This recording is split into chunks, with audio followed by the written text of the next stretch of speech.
Uh, okay, well, this is the August meeting, and here we are. That's good to see everybody. Heard a lot of talk about people doing a lot of traveling and diving and stuff like that. So, but before that, we have some new faces around here, and like I just said to these folks, be ready. We're going to abuse you and ask you, like, who are you, and what do you dive, and do you take pictures? So, tell us those things.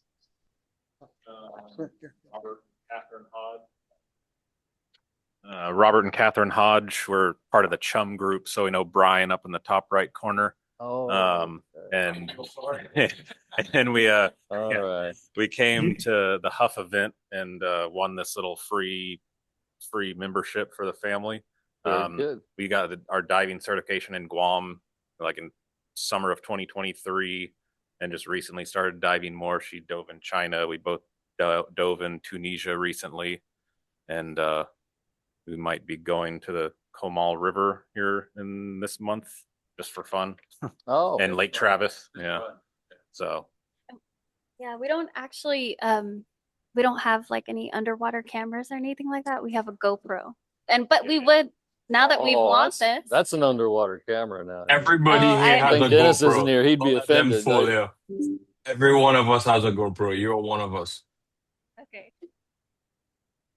Before I forget, if you guys could write your names and your email addresses down for me so that I can get you on the list to get the newsletter and all of the communication, because I haven't received any of that. Okay.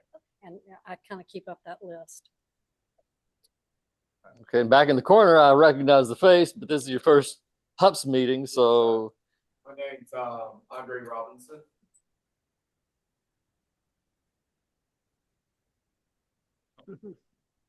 I know you got a camera housing. Not really. My name's Andre Robinson. Been diving since September of 2017. Been to about 38 countries since then. Got about 1,100 dives in. Just recently, I've been shooting photography probably early 2018. Then this year, I got a little lucky there. Won a Sony A1 housing, and I'm about 30,000 in right now. Thanks to Justin. Yeah, you're welcome. You're welcome, buddy. Thanks to Justin. Good to see you. Good to see you, Andre. Thanks for becoming a member. Yes, sir. Very good. Well, let's see. I'm gonna start over on this side of the room. Who's been diving? Belize 2 weeks ago, Turnap and Lighthouse at Falls. Belize 2 weeks ago, dove Turnaf and Lighthouse Atolls and the Blue Hole. Had a good time. Visibility was good for Belize. Weather conditions not so great. We did get a storm come through one day, and we lost one day of diving. But the rest of the diving was amazing. Sharks on almost every dive, which for us was unusual in Belize. We hadn't seen that typically in the past. Out there by Lighthouse, every dive will show up. But even Turnaf, we were surprised. We had good sharks on every single dive. Oh. But yeah, very good conditions, good coral condition, a lot of juvenile fish. The reefs are really healthy. We were very pleased. Thought the planet was dying. Nope. The what? None. No, especially with the wind we had. Oh, I thought you no meant insects the at all. type. I was thinking you were talking lobster, but because we call them bugs up in New England. No, none, zero, no insects, not even in port, none. No sharks in the Blue Hole. We didn't see a single one in the Blue Hole. Really, we didn't see a single one. Yeah. Mm-hmm. I didn't see sharks in the Blue Hole. Pass it back. I think Scott, you've been diving. I think you.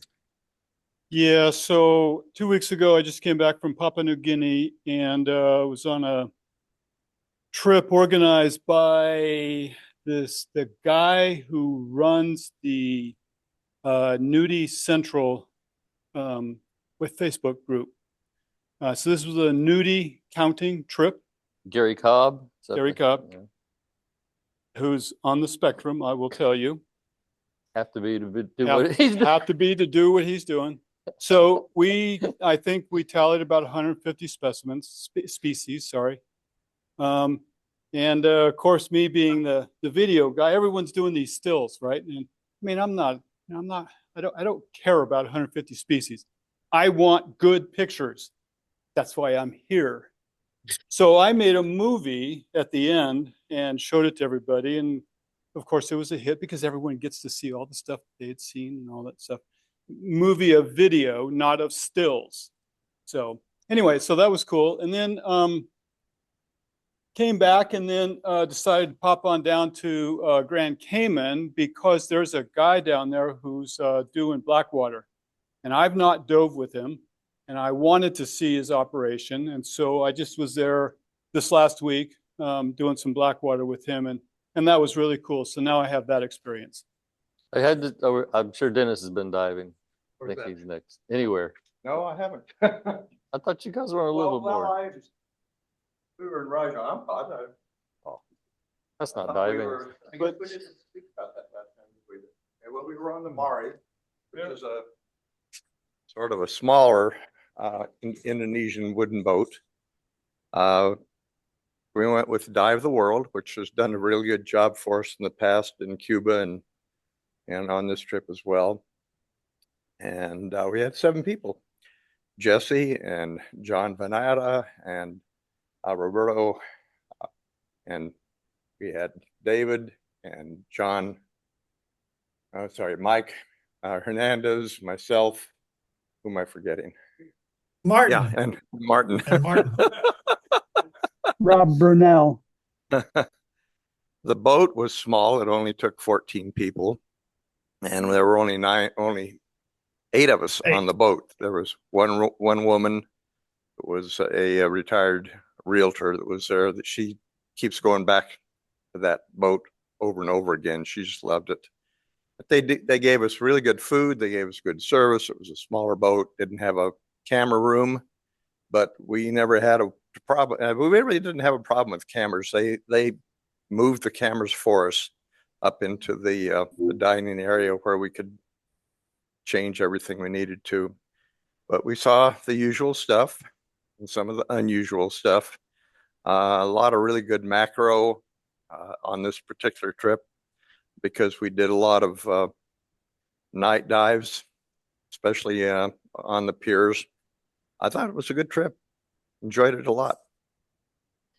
Well, let's go to the online guys. No, I'm going to let my assistant do that. How about online there? Let's go left to right. David, you want to say anything else about the liveaboard thing?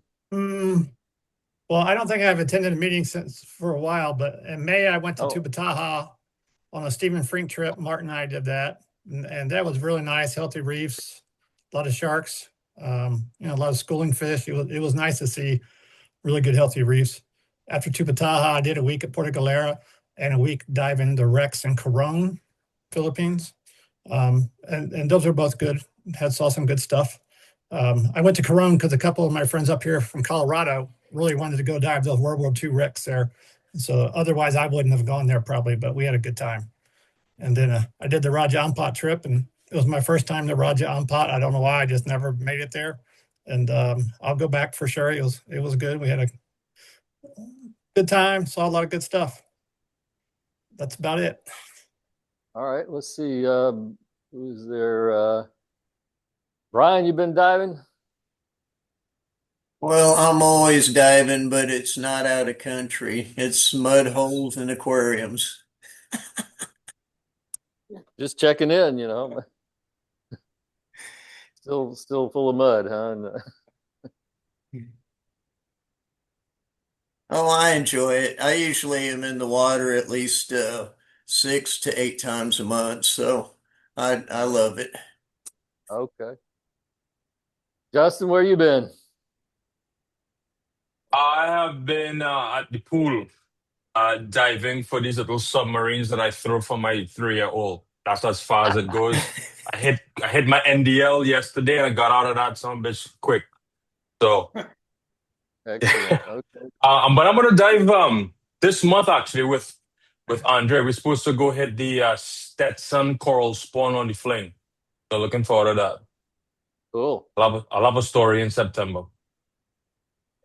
Okay, I see PJ, I see John. You guys been diving? I've been diving since I've been to my last HUPS meeting.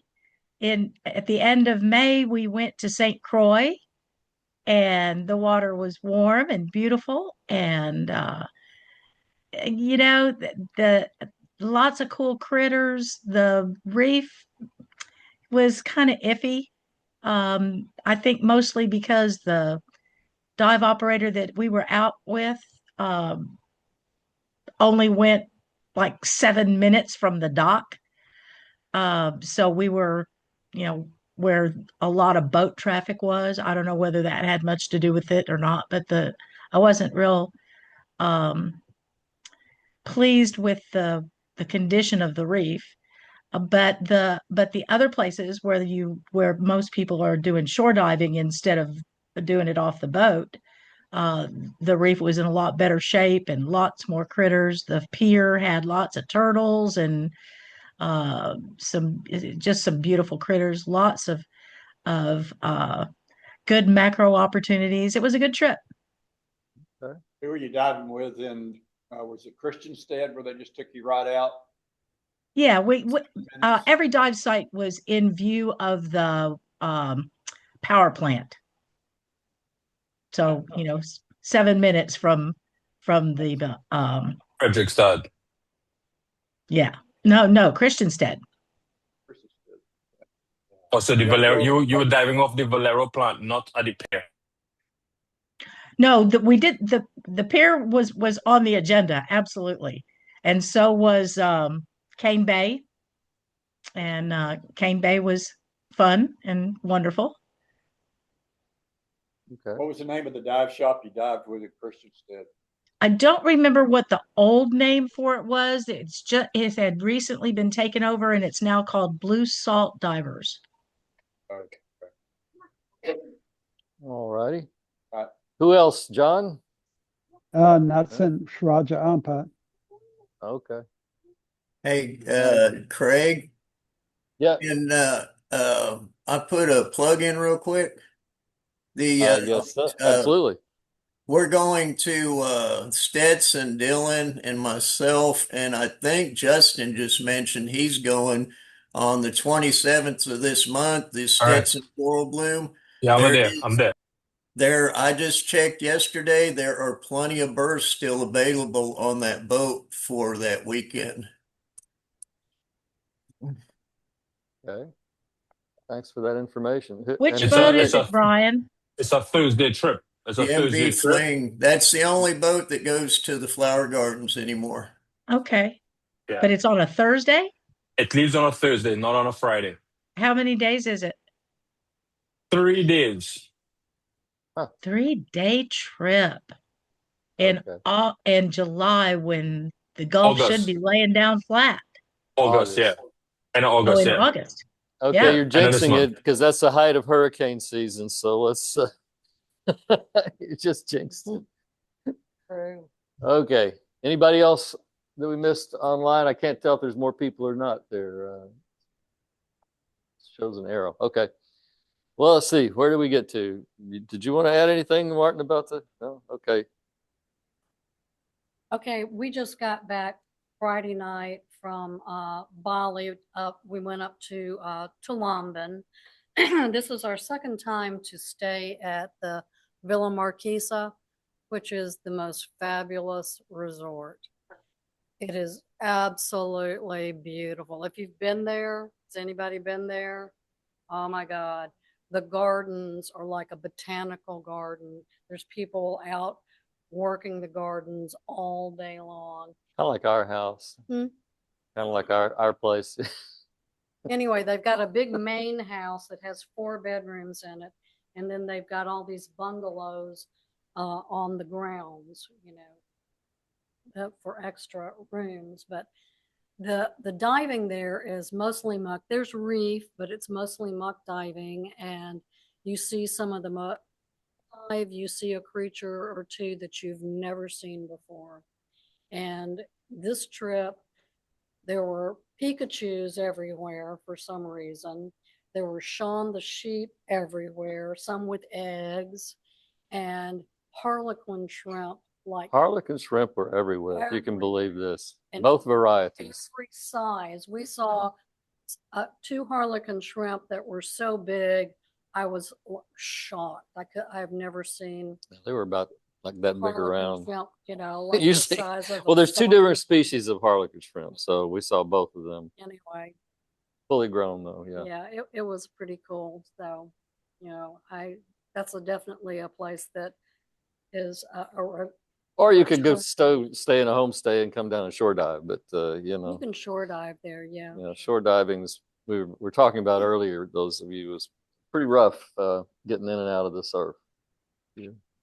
They've got a koi pond there that has its own turtle named Camilla.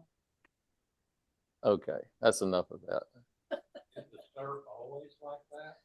Well, no, I mean, so we learned another thing is if you go in July like we did, it's the windy season, and it was extremely windy, and so that did a couple of things. Number one, you froze. We were freezing after the water was like 81 degrees or something, 82. So it was Wind chill. the wind, and the wind was dry, so you just froze to death. And you can't believe you're sitting there on the equator, and I was literally shivering, you know, getting back. But not that many places have boats there, and the ones that do, you have to get through the surf out to the boat. And some of you may object to have people handling your cameras doing that. I'm just mentioning this if you have a problem with that. These guys were great. I had no problem with it, but I've been with people that wouldn't even let the boat hand them the camera out of the deckhands, hand it to them out of the boat. So I'm fine with you. Whatever you guys want to carry on the boat for me is great. Yeah. You did have to go out and walk through the rocks. Yeah.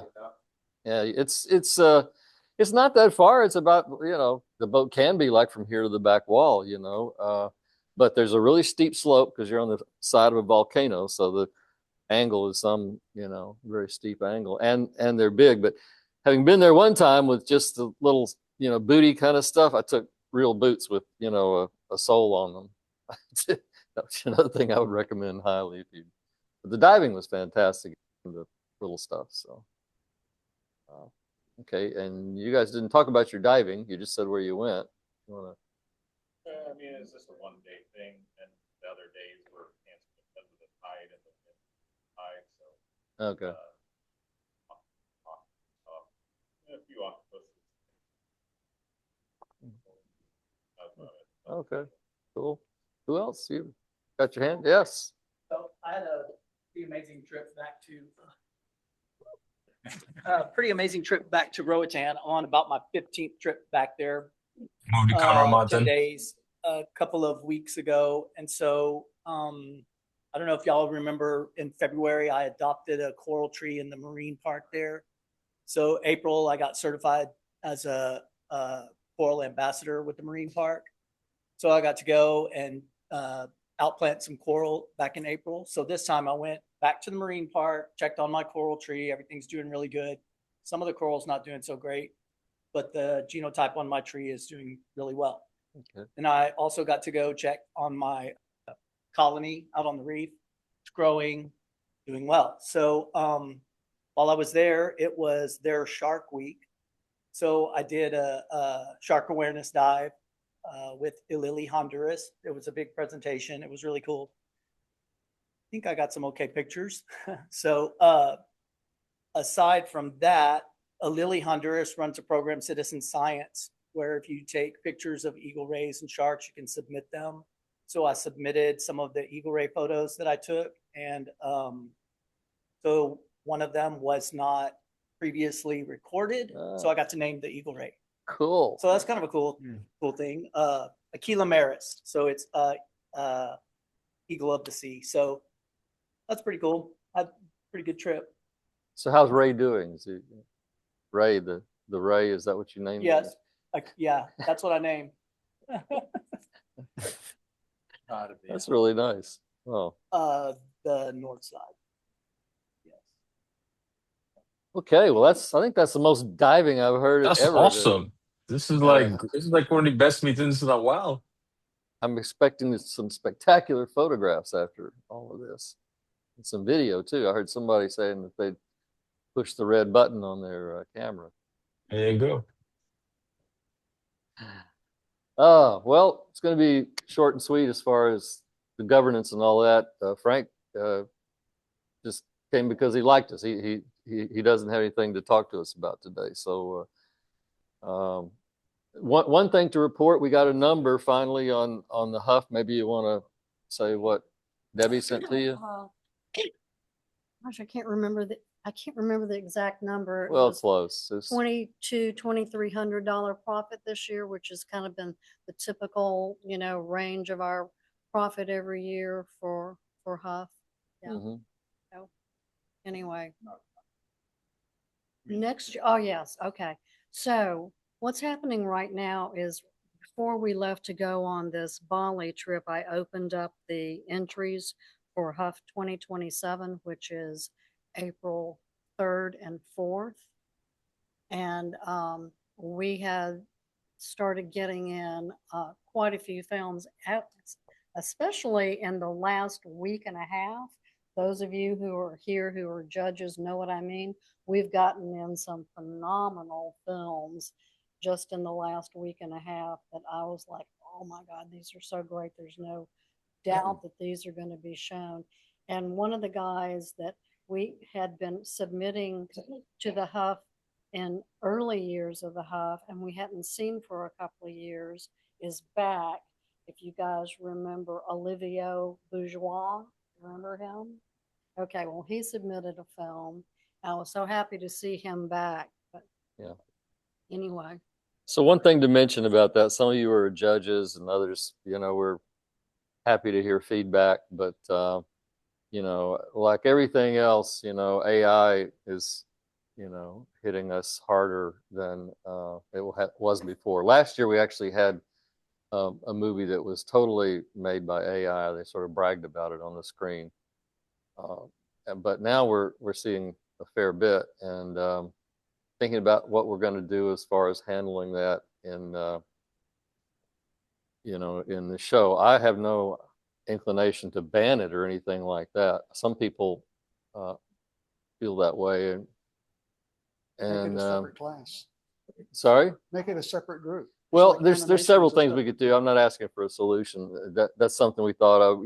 For example, you could throw it in with animation and just say animation and AI, because everybody's using AI to do the animation. But videos where you don't get wet. Yeah, well, but it's like it's the reason we made the other categories is it's not fair to put something like that up against. I mean, maybe it won't win or maybe it will. I don't know, but it's not the same thing you're judging as, say a show reel. I think they should have to identify that. Our attorney speaks for us, and yeah, The we'll question is string how them much? up if they don't. Does it have to be Well, less than 50%? in fact, I've seen some stuff that is kind of a question in my mind, as to whether it is or not. But some of it is obviously AI. We had the one last year about pollution that had all the plastic in the water, and so we've been getting it for a while, but I think more and more. But there's a political issue with it as well, and every year here lately I get accosted by sort of AI activists. They come up and they want us to ban, not accept any movie that uses AI because of the power drain that AI is causing for the planet and all that kind of stuff. And I told her that number one, we try to keep completely away from any political stance in the group. And the woman started telling me, oh, this isn't politics. This is, I'm not even going to argue whether it's politics or not. That's your opinion. It's good for you.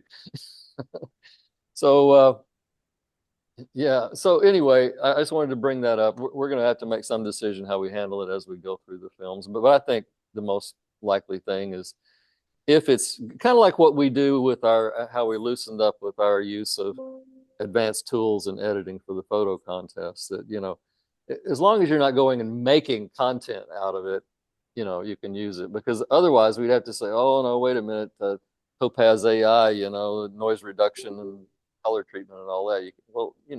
That's a standard tool, and it's not something that's actually manufacturing that I know of. It's the actual underwater scenes, but where some people take whales orbiting around Saturn, the moons of Saturn.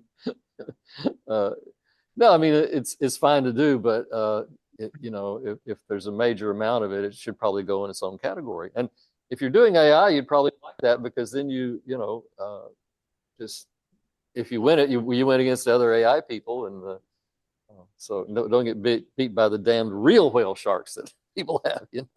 So anyway, I just wanted to mention those two things. The last thing I have before we get on with the show is Gadget of the Week.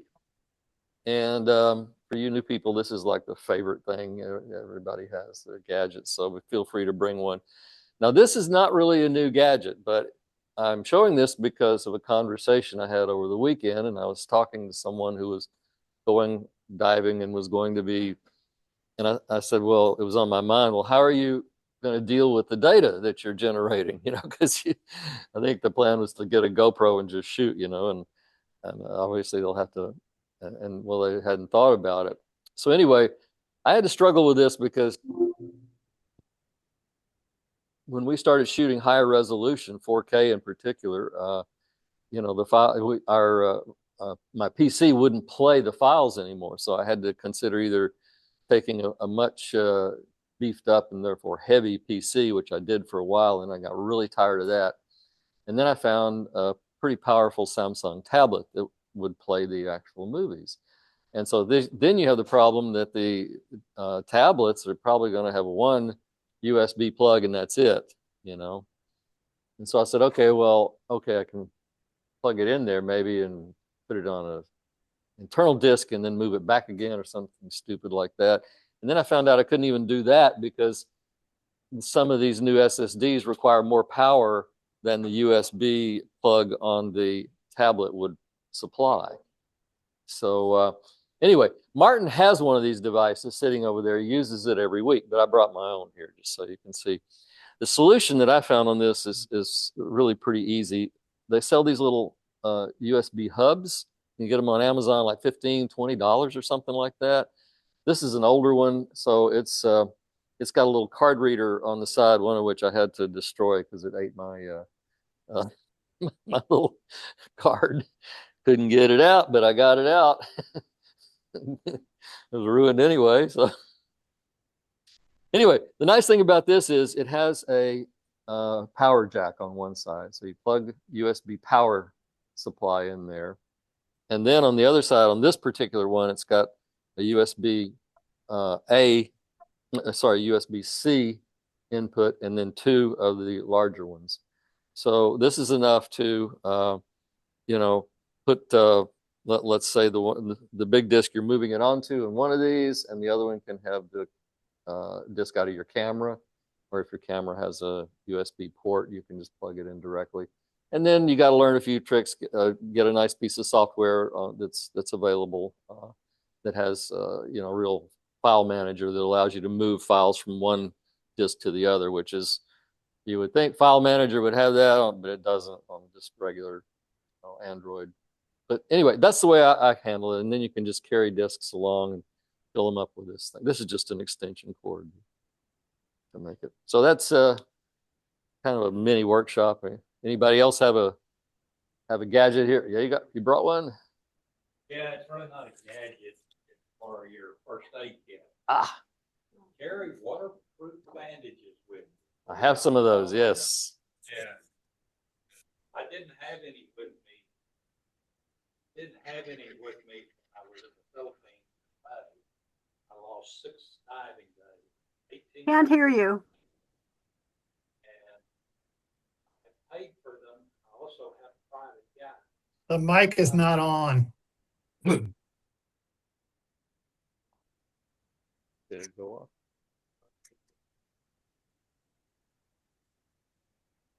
Hit the on button.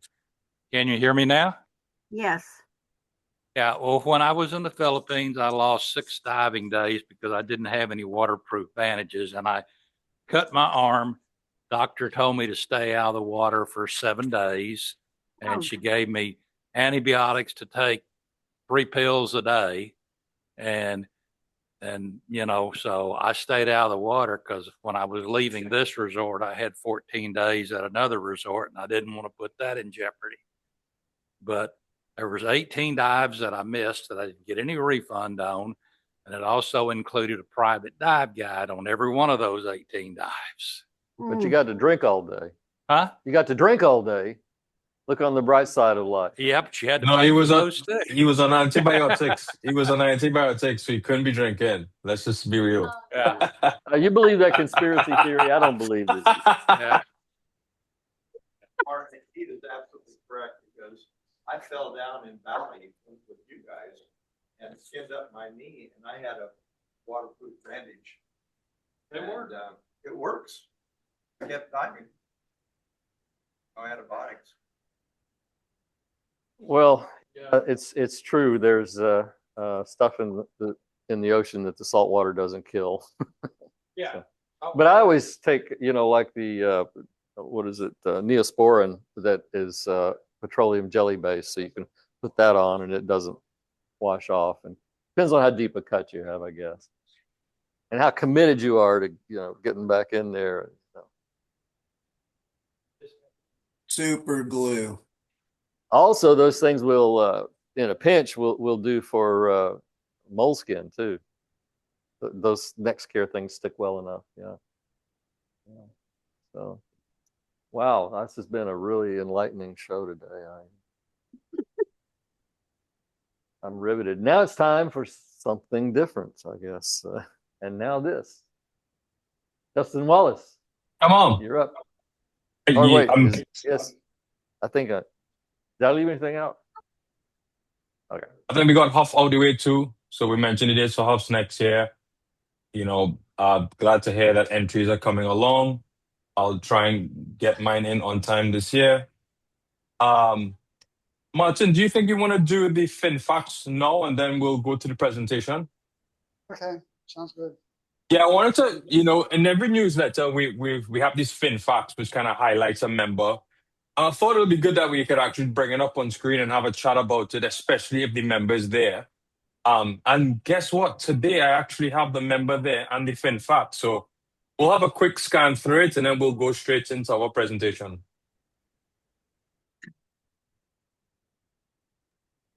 Are you going to read it? Or You want me to share it? You going to share it, Martin, or you want me to share it? oh, I didn't share it. Okay. No, you didn't share it, buddy.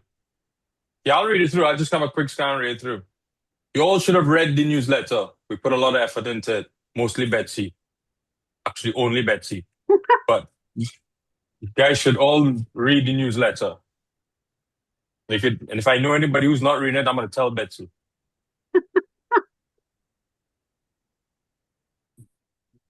You see it now? It's there.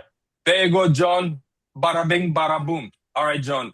I'm not gonna lie. I don't envy much, but that image won sometime this year, and that to me is one of the crispest images ever. Like, you win with that one, buddy. Like, if anybody asks me if I know you, I'm gonna say, yeah, the guy who shot the cleaner shrimp in that group up. Yeah. So, John, I'm not gonna talk this through for you. Thank you for being a member. I guess you can make it. Can you maximize the screen, Martin? I think we're cropping it a bit. There you go. Again, it's in the newsletter, guys.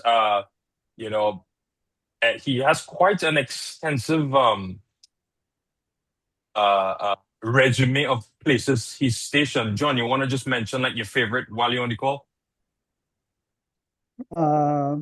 Well, my favorite dive was probably the trip we took to Dumageddon. That's where I took this cleaner shrimp. But when you were stationed in so many different bases. I had to almost make the font smaller. Was there, in your time in the Coast Guard, was there a favorite place for you?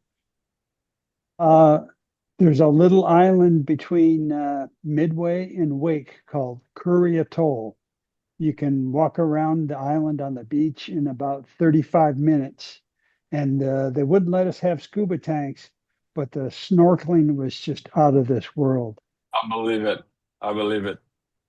Sounds like where Baby Godzilla hangs out. All right, next page.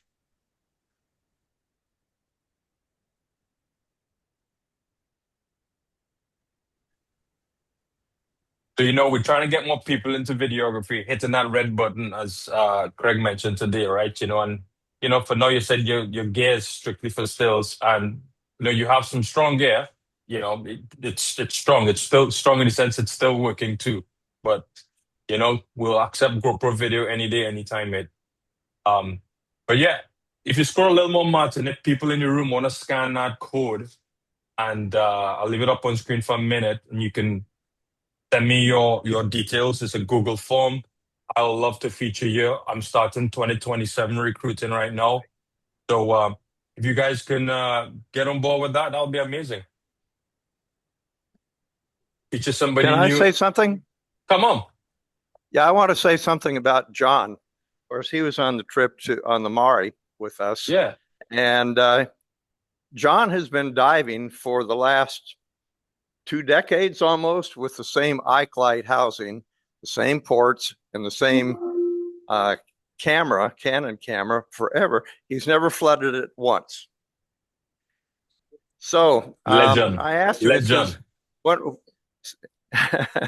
Anyway, I asked him, would you like to upgrade? Because I had 2 Ike housings, Ike 7D and a 7D Mark II, and I'm not using them, and I'm not going to use the ports at all.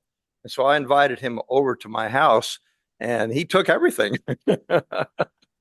Yeah, go get it, John. Show it. Can you? Yeah. Yeah, Whatever. Anyway. I just gave a test run in the pool 2 days ago. Cool. That is a good camera, that 7D Mark II, and you got a used one to fit in it, right? Yes, it's got a lot of menus. Yeah, it does have a lot of menus. And it's got a good video button too. You've got a good video, buddy, yeah. I have a 7D Mark I up on there too, so good camera. All right, thanks for that. Hope you guys scan the code, and then on with the show, Martin, I can share and kick it off. That's okay? Okay.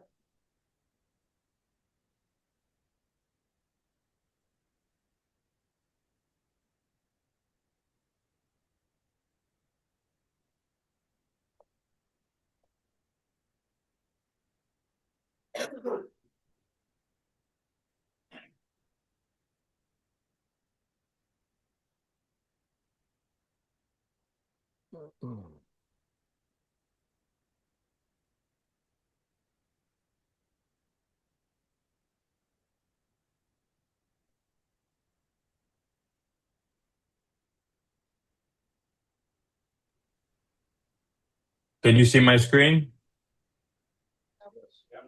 Yeah. Yeah. How many times a day do you hear that for all of us who work remote? Yeah, you don't hear that like 20 times a day. Can you see my screen? Can you see my screen? Just thought I would annoy some of us who do that every day. All right. And I guess you guys gonna kill the lights in your room?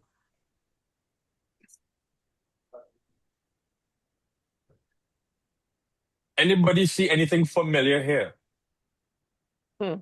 What's the first familiar thing you see? What comes up? What comes straight out at you? What do you see here? A boat very far away. A boat very far away. A familiar boat. I mean, if you get close to it, it's the fling. What else do you see? SMBs. Yeah, and there's like one in the middle ground too, right? So, I happened to be on this trip when divers got blown off the line, and I used the drone to find the divers and guide Aaron Crumbly to it. But I think it was like a real poignant photo to start the presentation that Trish is going to guide us through today. So, welcome, guys, and thank you, Trish, for this time and this presentation. Are you there, Trish? You want to say hello? Hello.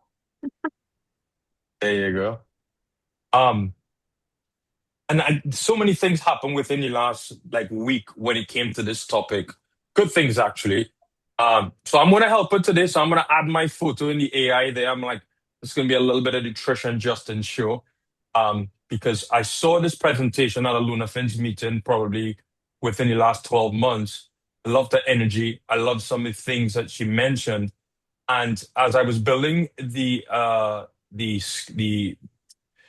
list of presenters and presentations for the year, I thought that safety should be something that we should talk about, specifically for underwater photographers.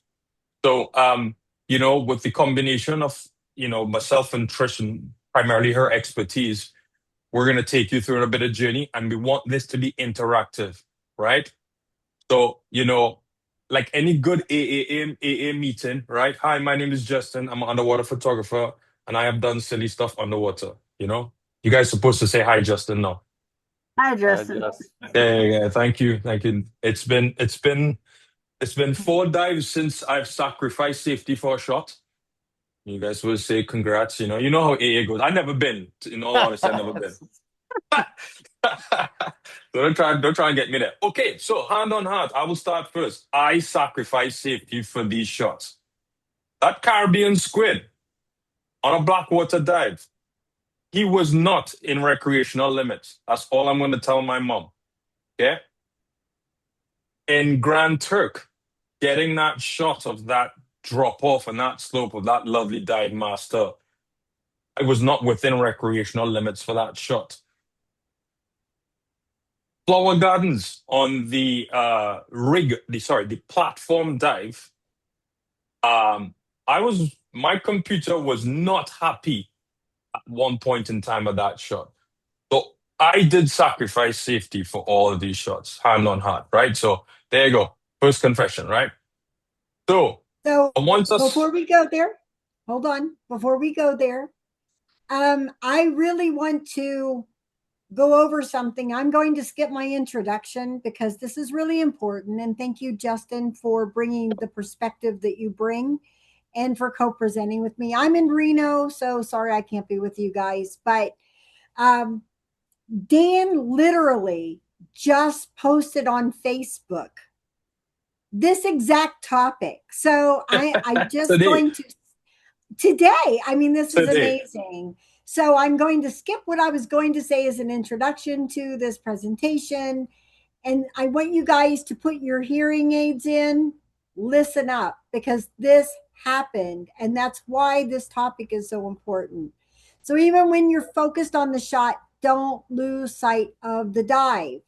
In a case reported to Dan's incident database, a diver carrying camera equipment lost track of both their buddy and their depth while filming. I know some of you guys have. I've heard the stories. The dive plan called for a maximum of 98 feet, but the diver unknowingly descended to 174 feet. Wow. That's amazing. Feeling dizzy, they checked their computer, realized how deep they'd gone. The diver panicked and began a rapid ascent. You guys would never do that. I know. Never, ever. You would be calm, cool, and collected. Yep, sure. This case is a reminder, though, that photography and videography adds task loading to a dive. When a diver's attention shifts away from the fundamentals, it's easier to lose awareness of depth, gas supply, and other critical factors. Before bringing a camera on a dive, buoyancy control and situational awareness should be second nature. No video or photo is worth losing track of the dive plan and compromising your safety. But I'm going to add, or compromising anybody else's safety, or making them lose time on their dive to search for you, let alone have to rescue you. So thank you again, Justin, for working Absolutely, through this. Trish. Yes. And I was going to introduce you again. But yes, it's so interesting that just today that was released on Dan. I'll put the link into the chat. You guys can go have a click and like and reshare it. So yes, as I was saying, I would like us to make this. I'm sorry, this is going to be interactive. I would like us to think a bit of those stories. We face unique risks. We all have something that we could share. We probably don't have enough time for each story, but there may be some highlights of what you learned based on a near miss in your underwater photography journeys, right? Ponder this slide for a minute. Just have a look and see what really catches your eye here, because I know I've faced some of these moments, right? Um, I drifted farther than I intended because I kept chasing the subject. That Caribbean reef squid, 100%. I felt my ears popping, and I knew I was not at recreational limits. Not gonna even tell you what my depth was off of of West Palm, Florida. Um, I know this sounds familiar for a lot of us, right? Except the fire coral. I don't think hand on heart, I've never touched fire coral, so I shouldn't be doing that, whoever that is. Um, you know, uh, I did sometimes forget to enjoy the dive because I was too busy trying to capture it. And then I made a pact with myself. Every new place I go, the first dive, no camera, just gonna be a diver. So again, I'm the first one on the microphone in this underwater photography AA meeting. Um, anyway, again, to echo what Trish was saying, let's not sacrifice safety for the photograph or the video. And this is where Trish comes in with the slam dunk, right? This is, these 5 areas we're going to go through. All around, again, an echo from her previous presentation, kind of married with what we're doing today. And again, shameless plug. I very rarely get a photo of me. Very rarely. This is one of the few ones. And when Trish and I were talking about it, as part of being the first one to say, hi, my name is Justin and I have done unsafe things. I've learned from those times and I have practiced a lot further safety measures. So you see my trim, I got nothing dangling. My body is in my hand and that's all I need. I don't need any other body. All right, over to you. Sorry about my As I son. tell everyone that I deal with in safety, it's always knowing your hazards. Now we're going to go back. You're just getting all flippy on me. So these are the key things, right? Know your hazards before you even go on the trip. So as we go through this presentation, we're going to talk about hazards, critical thinking, situational awareness, hazard assessments, and your limitations. And this is all going to be pre-trip planning as well as at your locale before you get in the water, and then when you're in the water in the moment. So it's going to give you some helpful, hopefully, ideas to get your little motor rolling about how you dive, how you plan your trip, the types of things that you take into consideration, or maybe you should start taking into consideration, and research that you should do prior to. All right, go for it.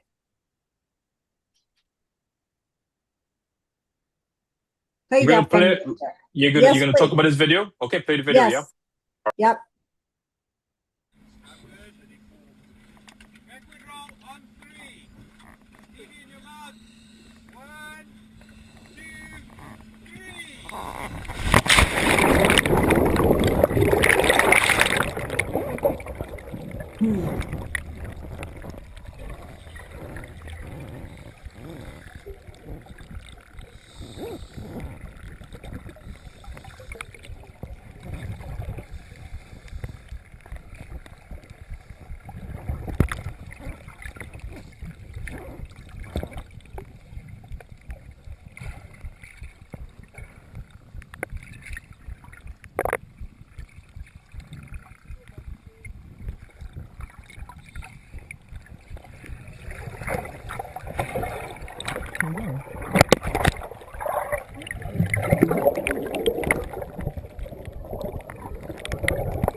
Oops.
All right.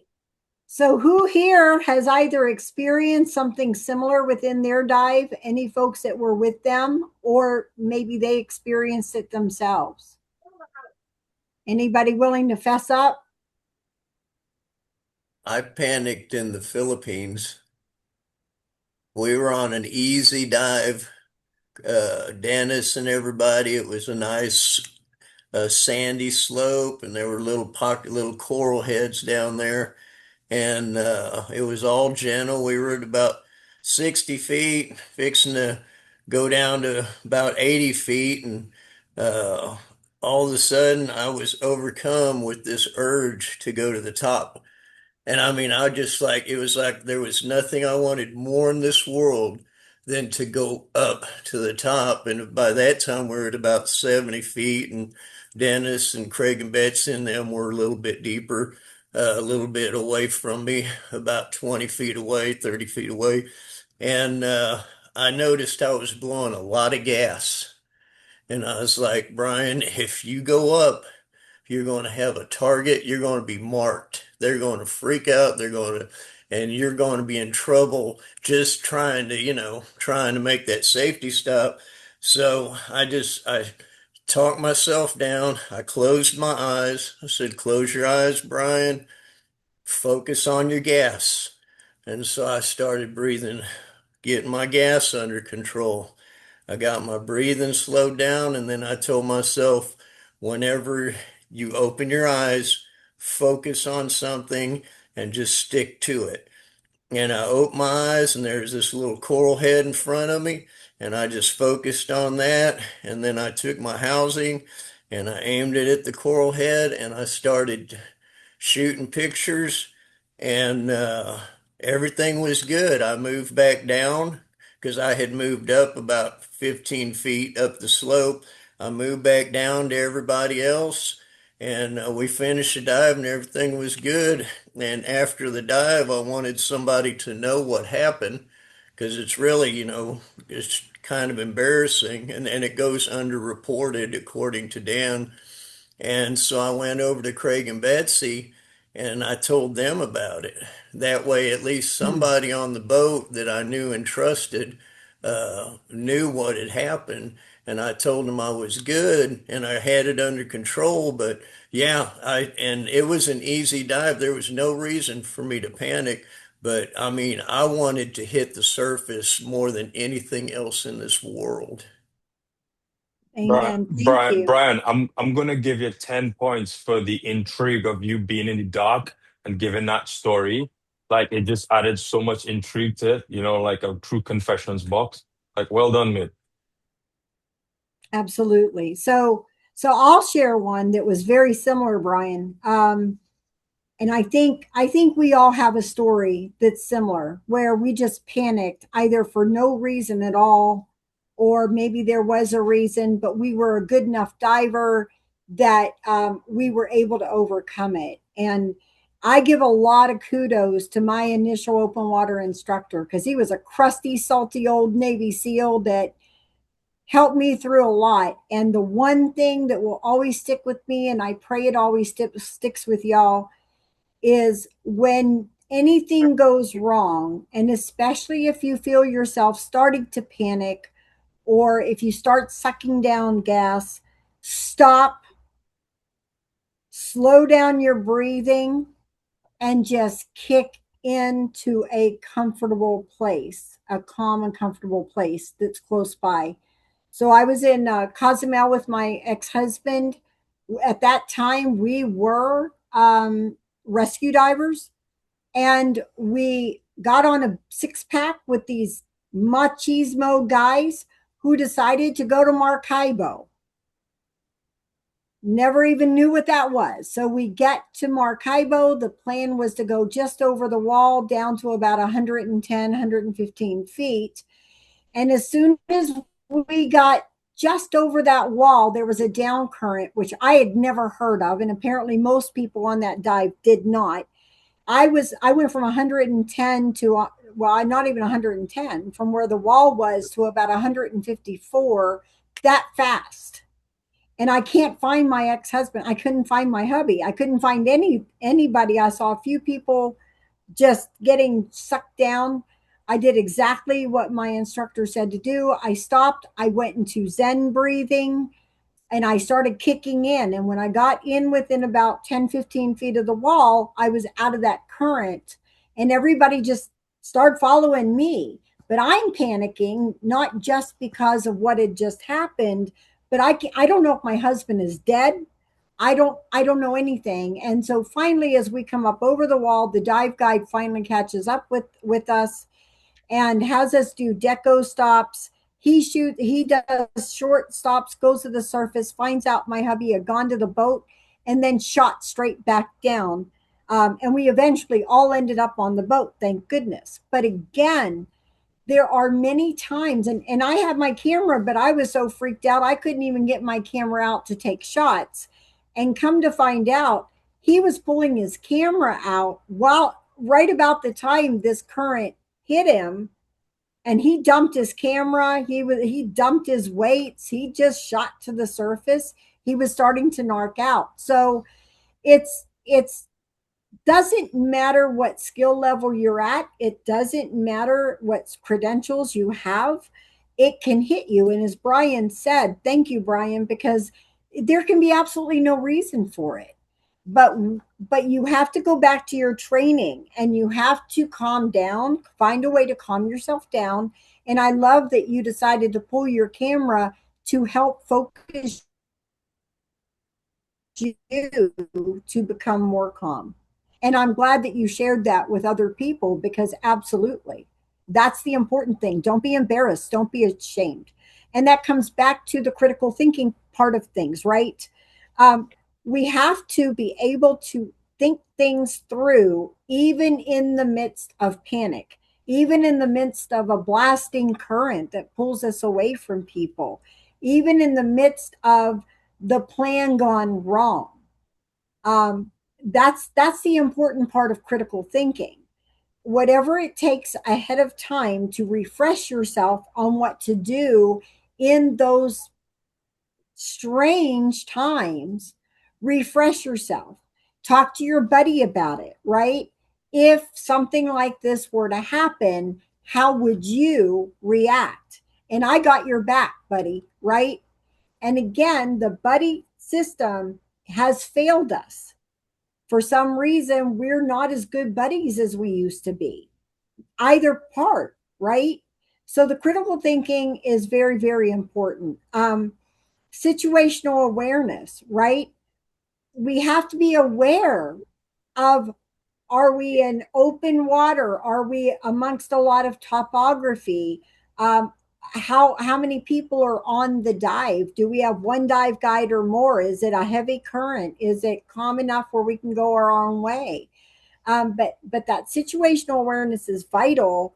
And as Justin said, we have to stay aware of, where is our gear, right?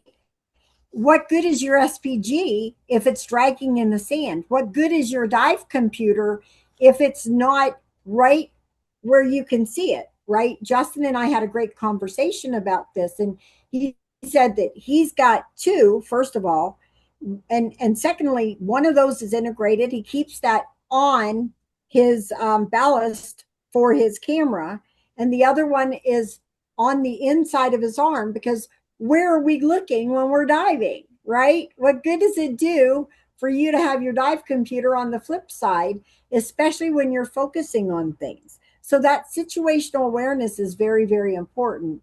Hazard assessment, right? Making sure that you're aware of hazards of that specific locale, and especially that dive site, which hopefully you've done your pre-trip planning.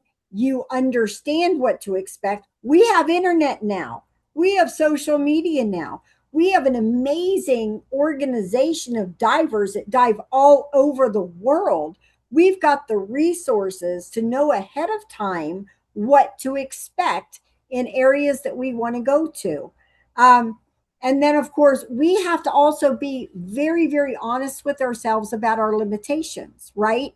I don't know about you guys, but my body changes constantly. One, I'm a woman, and two, it's just that time of life.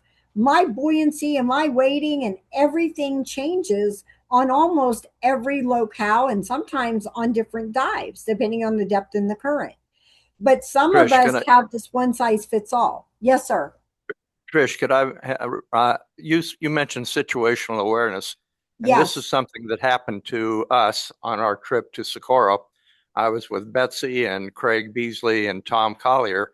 We went out in February, and the weather on Socorro was pretty rough. We had a lot of surge, we had a lot of current, we had cold water, and we weren't seeing a lot. And we David were on Linderman Roca was there Partida, too. which is a flat wall, just straight up a wall. And I was kind of bored. I didn't see anything going on. So I said, let me go over to take a look and see what was at the wall. I went over at maybe about 30 feet, got to the wall, and the surge hit, and it hit that wall, and it pushed that water and me up all the way to the surface in a nanosecond and bashed me against that wall. And if I hadn't hit on my thigh, hit on my head, I would have been gone.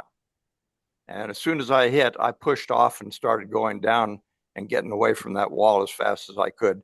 So situational awareness, I wasn't aware that I was going to get caught into that situation. It just happened immediately. Sure. Sure. And honestly, that comes back to that critical thinking piece, because I am huge on pre-trip planning. I even do a training on pre-trip planning.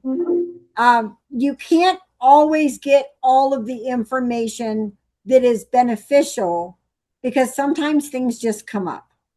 But if it's an area where the locals are aware that things can occur, we can now find those things out. It's asking the right questions in the planning phase so that we know what to be prepared for and where to stay away from, and maybe even dive sites that, yeah, there's some really cool critters we want to go get photos or film of, but we've talked to the locals ahead of time, and we know that if somebody decides to go to that specific site, we've got to be extra aware of ourselves, and maybe even have that conversation on the boat with a dive guide, right? They know these sites, they know what can happen, so that we can make our own assessments as to the risk tolerance that we're actually willing to accept. Because a lot of us, as photographers, we accept a lot of risk. We're after that shot, man. And we all got stories about the time that we didn't realize how deep we went, or how fast our ascent rate was, or we were totally away from everybody else and they had to come searching for us, or we just had to figure out a way to surface and pray that the boat found us, right? Maybe we have an EPIRB. That's what taught me to carry an EPIRB, let me tell you. But exactly, thank you for sharing that, because things do come out of the blue. But if we use critical thinking, and if we do some good pre-trip planning by asking questions of the locals that we're booking with about certain sites, we can at least be much more aware. And again, we have internet, we have all kinds of amazing information that we can go do some research on. What are the sites? What are those sites like? What are the hazards of those sites? Even what critters are we going to find on those sites and where, right? So there's a lot of things that we tend to take into, we just get complacent. Yeah, we're going to go here. Maybe we've been to that locale before, but okay, what about the site you've never been to? Wow, that's exciting. I might see XYZ. Please, critical thinking is so vital. Ask the questions, understand the location. Don't be a first-time tourist that gets caught up and unaware of things that could kill you, right? Dennis, you're very, very fortunate, because absolutely, they could have bringing your body up to the boat totally unconscious or worse. Okay, next slide, please. So again, this is what we were just discussing, right? Have an overall understanding of yourself, an honest critique, right? What limitations do you have? I know a lot of people that, oh my gosh, on Facebook, oh, I've had a cold or I've had allergies that have been a problem, but I've got this trip planned. Should I go? Or I just found out that they have XYZ that I have allergies to. Should I still go on the trip? I really want to go. And honestly, look at the things that can happen if you don't have clear sinuses, right? And yet so many people take chances. They have a very high risk tolerance. Why? Because they want to go on that dive. They just want to go and they're willing to take that risk. And this is all about thinking ahead and being prepared. But it allows us to make good decisions. You know, is it a go or is it a no-go? I've canceled trips before. I've aborted a lot of dives, right? Your preparatory necessities. Like I said, I discovered the hard way to carry an EPIRB, right? We didn't always carry DSM Bs. We just didn't. That was something that maybe if there was a dive guide, they would carry it, but it wasn't really something that was part of your always equipment. Now it is. And now it's really being pushed to be part of your always equipment because too many people have had issues either with boat traffic above them or with they've gotten separated from folks there and you want that boat to be able to see you, right? Your budgetary considerations, I mean, that always comes into play, especially if you find out that, well, I need to go to the doctor and I need to get checked out. That's going to cost me $200, $300, $400. And then I've got to get this medical release from a doctor. Oh, this doctor won't sign it. Maybe I'll find another doctor that will. It's really important to take all these things into consideration. So it's all about really thinking critically before you even get to planning your trip, right? Before you start putting money into it, have a very good plan and very good base of knowledge of what to expect so that you could plan better and make that go or no go decision. Next slide, please. PJ has her hand up before we go to the next slide. You want to Yes. grab that, PJ? Come on. Hey, I think the no go is a really important statement. I agree. We went to Bali and we went to Nuda Penisa looking for the giant mola mola. Oh. And we have one day with that dive boat. And then we're joining the rest of the group for the big trip. And we go out. First dive is beautiful, 60, 65 feet max depth. It's a little chilly, but not real cold. So I'm okay. We do easily an hour underwater. We come up. I'm cold. I strip off the wetsuit and we relax. And less than an hour later, they're going, okay, let's go. Time for the next dive. Let's get back on the boat. And okay, so what's the plan? And he tells us that it's the Mola Mola dive, and we're going to go to about 135 feet, and it's a wall, and I'm still cold, and I don't want to put the wetsuit back on to begin with. And now I know that I am not off gassed enough to go to 135, even if I'm only going for 10 minutes. And I said, nope, not me. Not doing it. And it's a shame. And it's a shame because there were mola mola and Sean saw them and he got great footage, didn't he, Dennis? Yeah. So, but I had to enjoy just seeing the footage myself and not being in the water with him. So PJ, as a good wife, why did you let him go? He was comfortable and he was ready to go. I wasn't going to tell him he shouldn't go. He's the only one who can make that decision for himself. How much insurance are you carrying on? There's You know enough that way insurance, you know Craig. that Don't way was worry. good. Enough for you to, well, that's But you get deeper, but girl. every diver on that boat had their own dive master too. So I knew that he was going to be having somebody right there to have his back. So Awesome. PJ. No, seriously, let me just say it's a great Yeah. thing, because let's just admit there's a pretty high macho factor among some female divers in particular. And that was a joke, everybody. Yeah. That's inclusive right there, Craig. Look at you being inclusive. Yeah, so look, I mean, So- you should never feel pressure to make a dive, and there's absolutely nothing wrong with deciding, hey, I'm not comfortable, I'm going up, you know. And in fact, if you don't do that, you're breaking the training that you took. So should be no shame about coming to the surface. If the guide had even mentioned that the deep dive wasn't going to be the first dive, I would have never gotten on his boat. Right. Yeah. Yeah. That was So I backwards. think I'm going to use a term that my daughter taught me about 3 years ago, maybe less. It's called FOMO. Anybody know what FOMO is? Yes. Yeah.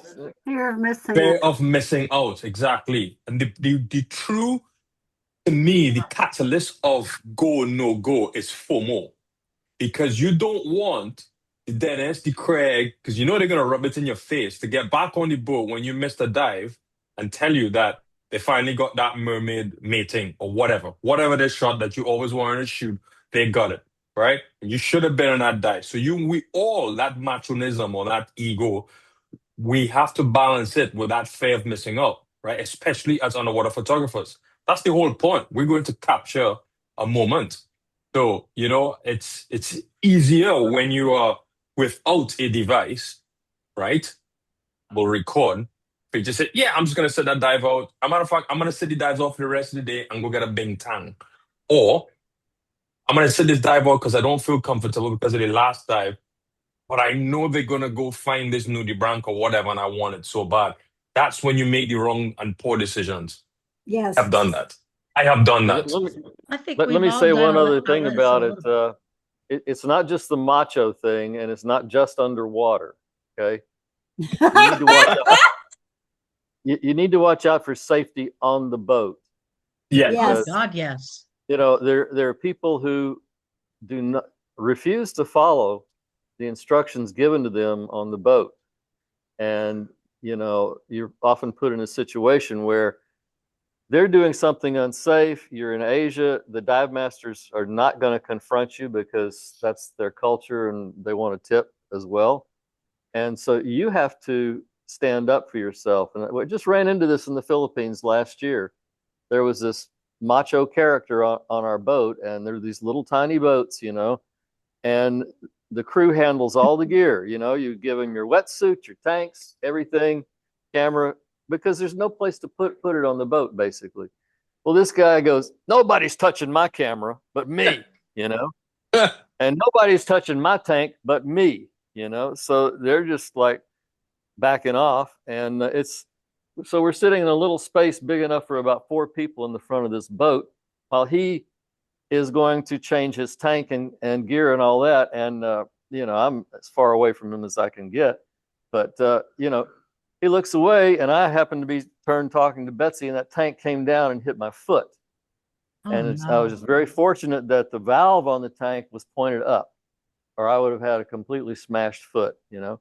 So that's, you know, I could kick myself for saying, why did I sit here and put up with this all Not this say time? anything. Not speak not up. say anything. Yeah. So then I did go to the head of the resort, and I said, hey, I don't care what you do, but what's going on, you need to know is unsafe, and somebody's going to get hurt out there. And Yeah. so they took care of it. But if you don't say anything, the guide's not going to say anything. And it's just a point I thought goes along with this. It's not just underwater. Agreed. No, Agreed. Good stuff. absolutely. And Craig, that actually leads right into this slide. So, you know, we already talked about the pre-trip situational awareness, right? Asking the right questions when you're booking the trip to the locals who know the sites. Reach out online, do your research online. But the on-site, when I say on-site, that means when you get to your dive resort or on your liveaboard, get to know the different people that are on that boat or on at that resort, because you could be diving with them, and you really need to at least have a basic understanding of, are they a newer diver? Do they boast? Do they have this huge, I don't know, $50,000 camera setup, but they're always fiddling with it, or they don't have a clue? You don't want to dive around them, right? They're going to be the one that's going to cause you to get hurt, most likely, or they're going to get themselves hurt. But absolutely pay close attention, get to know people, get a feel for it. If you don't feel comfortable about someone, go to whomever it is that's running that dive. Make sure that they're aware of it. Typically, what they'll do is they'll buddy up with that person just so they can have a little bit more control. Hopefully, that's the way it goes.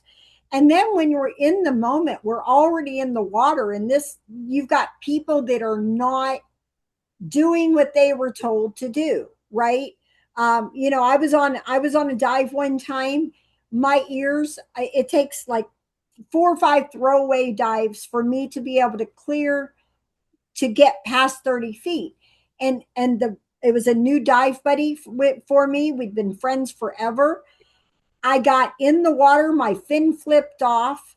So that was bad enough. And I looked, and where is he? He's 40 feet down. So again, back to that in the moment, we even communicated. He knew, and yet he just went off on his own to be with the other divers, I guess, or to see what was cool there, or he made an assumption that I was an experienced diver and was right behind him. But make sure that you are checking in with your buddy before you both go under the water together. Make sure everything's kosher. And we're going to talk about those buddy checks here in a little bit, because I don't see people doing buddy checks anymore. And I think that's very sad. But make sure that in the moment, once you get in that water and as you're in the water, you have to stay very aware. My ex-husband couldn't see out of one eye. And there were many times when I'm over there taking pictures and where is he? Right? So I got to the point where I got the little toddler Velcro wrist straps and put them on us so that we could tug at each other if there's something we want to see. And he would never get that far away from me. And it worked for us. It was great. But situational awareness is the most important factor, because that's going to allow you to continually make the hazard assessments, figure out what your risk tolerance is, and decide if it's going to be a go, no go, abort, or do something a little differently, right? I mean, I've gone to the dive guide before and said, you're taking this person, I'm taking that person, I'm not dealing with this for my dive. So there are times throughout the dive where we've got to stay aware. And with photography equipment, and we're so distracted, those distractions are the greatest hazards that we have, because we're after that shot, man, especially if it's a once in a lifetime, and we're not paying attention to what's around us, right? At that time, and this is why buddy system is so important, you've got to have a good communication system with your buddy, and you've got to take turns if you're both photographers, because they need to be watching you and watching out for you while you're doing your thing. You need to be watching out for them while they're doing their thing. As a safety professional, first of all, PJ, I got to tell you, nothing is worth losing your life over or never being able to take a shot again. And you made the right choice. You knew your body. You had an inner, possibly, intuition that said something's going to go wrong. If I get back in the water, my computer's already telling me I can't do this. And you heeded that. And I cannot tell you this. I'm talking to everybody in the audience. I am so very proud of you when you chose to abort. It's like I tell my guys, no paycheck is worth taking the risk. Exactly. No paycheck is worth it. Quit your job if you have to. If they're not making sure that you're watching out for each other and they're providing for a safe uh, space for you to work and safe equipment and safe protocols, you need to go find another job with a company that will, because it is not worth losing your life or having a life impacting event just to either make a paycheck or get that shot. All right. Let's go to these buddy checks, man. I'm telling you, I have not seen buddy checks on any dive I've been on. And when I ask to do a buddy check, people look at me like I'm an idiot. Begin with review and friend. B stands for what? BCD. Your BCD. We got a lot more people in the audience. Come on, No, folks. B stands for battery on my camera. Ah! Yeah, and that's it. Okay, before we go any further, I do want to bring that up. You guys, we had a great, I'm not going to go into this because we had a great meeting one time where Craig was talking to us about buoyancy for the cameras, doing those checks, making sure that it's truly in the right buoyancy mode, right? Making sure you're, and I'm going to go back real quickly to your pre-trip, making sure before you get in that water that all your settings are done, everything's ready to go, where you just got to go, boom, I'm done. Set up that shot, I'm good. Don't be fiddling with that thing in the water, because now you're distracted and you're not paying attention to anything. And I think, Tammy, did you put your hand up? No. Okay, never mind. All right, so let's go to weight. Not only your weight, but the weight involved in your camera and other gear, right? Know thy weight. Know thy weighting that's needed for where you're going to be diving. As we know, if we're in freshwater, weighting's different from what?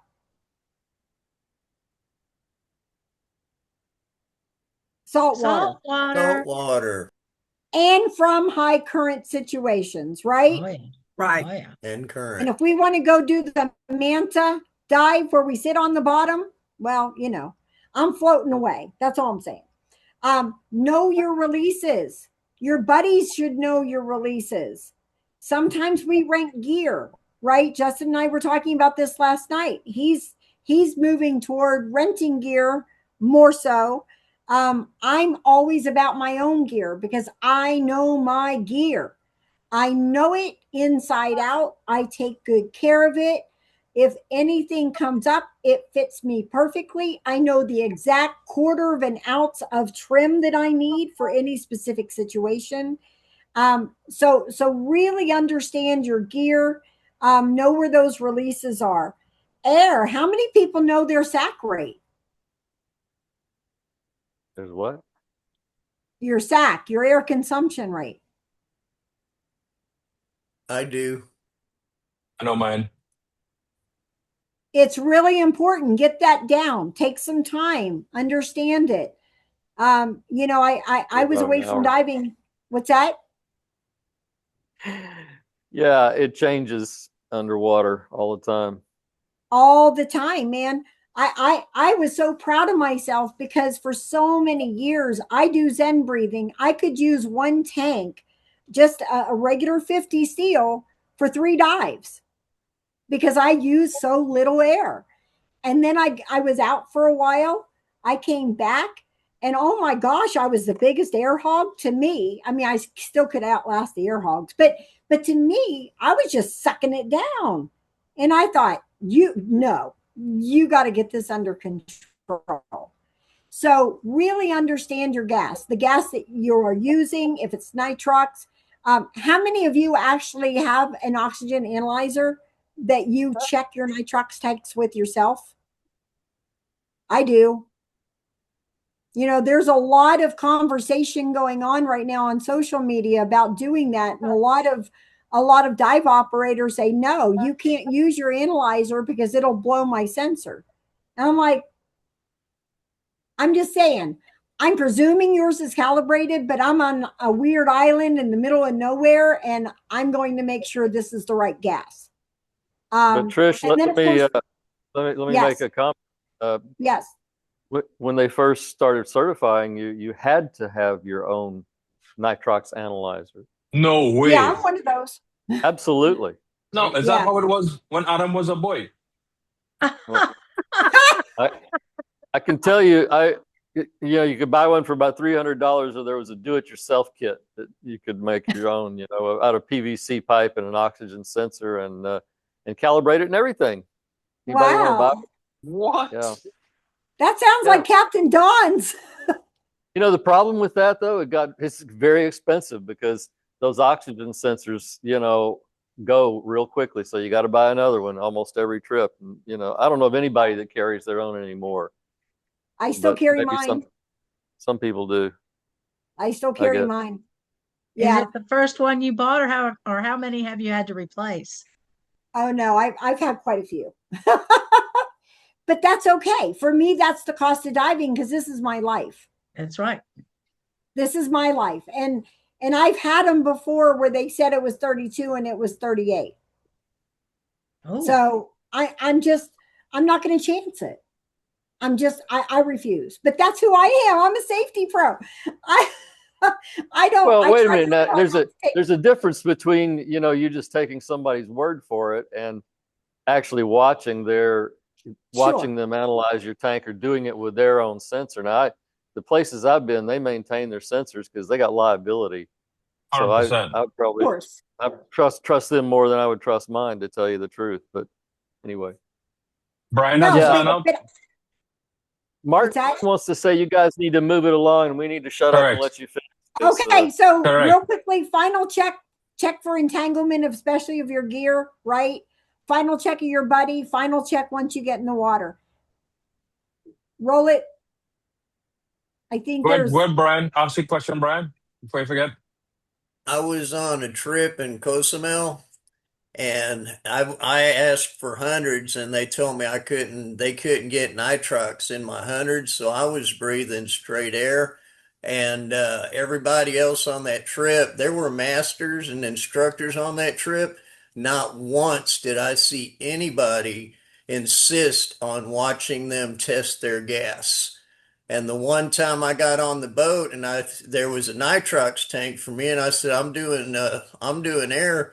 And they were like, well, this is all we had. I left my settings on air because they did not prove to me that was nitrox. If I don't see it, I don't believe it. Yeah. And a lot of the time the tanks are on the boat and off you go. I'm just saying. All right. So this is a really awesome publication from Dan. There's a lot of us that maybe we're away from diving for a while and then we come back and we know we've got all these dives behind us and we just take it for granted that we're going to jump back in right where we left off. Make sure you review your health status. Do it with a good doctor who understands diving. Reach out to Dan. They're right there to work alongside you. They worked with my doctors for years. It was amazing. Refresh your diving skills. When I first got back in and I was told, you got to have a refresher, I went, why? Right? But I did understand it, and that's what I did. Make sure you're renewing your equipment. Make sure we're doing those annual checks, inspections on our equipment. Sometimes there's something that just is wearing out and we take that risk and say, well, it'll make it through another dive, and then it doesn't. That's your life at stake. Again, review your travel plan. And then next slide, Justin. I think we need to roll through, right? Yeah.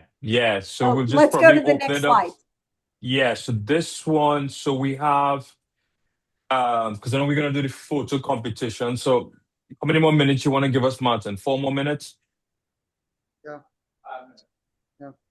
4 more minutes. Fine. 4 more minutes. So we have two options, Trish. We could kind of close it up here, see if there are any stories that anybody wants to bring up, like real takeaways, not the actual story, but what happened, but what did you do as a result of what you learned, right? So well, I'd like to add something you guys haven't touched on, Justin. Sure. Come on. Get your computer set on very conservative settings. We should never look at this thing like 100%. it's the gas gauge on your car. even those marks that you see for safe or not safe, those are statistical. Yep. And you know, they don't understand, and your body is different, and you can follow all the rules and you can still get bent. So, and that happens all the time. So Yeah. put it on conservative and don't push it. Thank you, Craig. Yeah, that's actually part of this, but we're running out of time, so a lot of this was skipped. Come back and do a part 2. Come back and do it again. That's what we like to hear. This is exactly what we want to hear. We want excitement. So this is good, right? Again, I think that it's very timely. I'll share some links in the chat. So before you close up the windows today, go click on it. If you're on your mobile phones, we'll even get it in the newsletter. So I'll make sure I feed Betsy some articles. Very, very relevant to what we talk about today, right? Specifically around, like, as we mentioned before, task loading, knowing when to abort the shot, right? Knowing when to say, no, this is not worth it. I'm going to go do something else.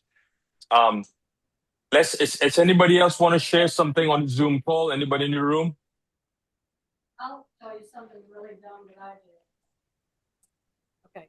Here's something really No judgment zone, in a safe space, no judgment zone. Okay. This was many years ago, but I was on a night dive and I had taken a couple of lights with me that I had never used before. And I was really stupid because I turned both of them up on high. And in exactly 58 minutes, they both went out at the same exact second. Now, I was at 65 feet and in total darkness. Okay. And so suddenly I had a new friend. So I had a moment of panic, just a moment, and then I went, okay, you've got two choices, Betsy.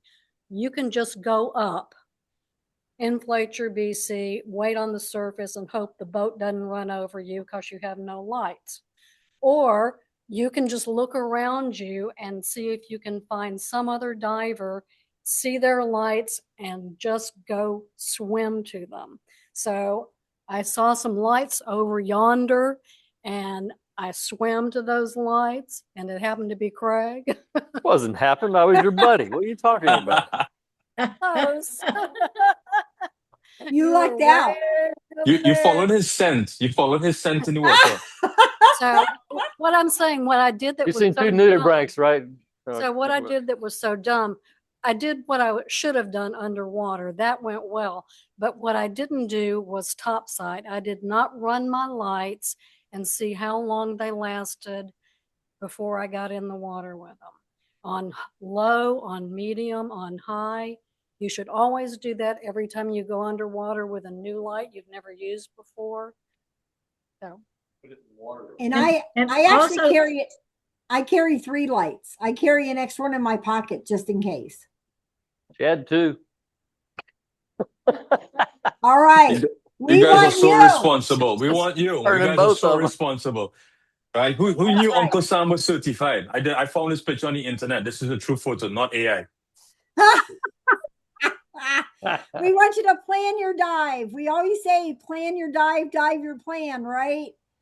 Check your gear, watch your buddy, respect the ocean. And I can't read the last one. Come home safe. Okay, you're done anyway. Yeah. Let's go to the phone. That's it. Right. So Thank so you. I just want to add a couple of things real quickly. The 5 golden rules. I think this is amazing. Dive first. Photograph second.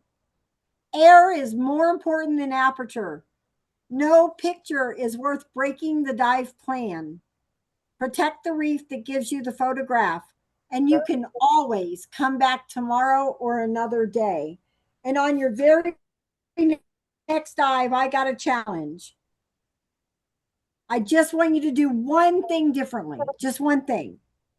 Maybe it's checking your air before every subject. Maybe it's staying shoulder to shoulder with your buddy. Maybe get those little wrists. I'm telling you, those little toddler wrist things are great. Wind it up. You don't want to face this guy that's going to kick us out of here. Yeah. So anyway, make great images. Still be diving 20 years from now. Thanks, guys. Thank you. Great. Great Thank you. job. Good stuff. Good stuff, guys. Thank you. Do All it right, over again. to you, Martin. Yeah, we'll do it. We'll be in 27. You guys stay alive, so we'll show it again in 27. Don't make me use yours like a use case. Over to you, Martin. Don't forget to put those things in the chat.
Money shot again there, John.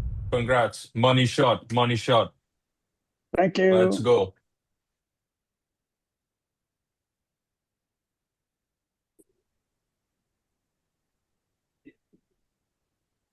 I mean, you're going to the restaurant. Put the lights on so you can count.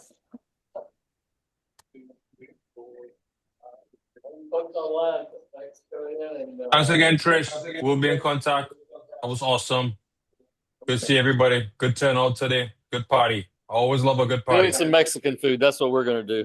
Yeah, Oh man, I'm gonna go rub put it my son in the in. tub.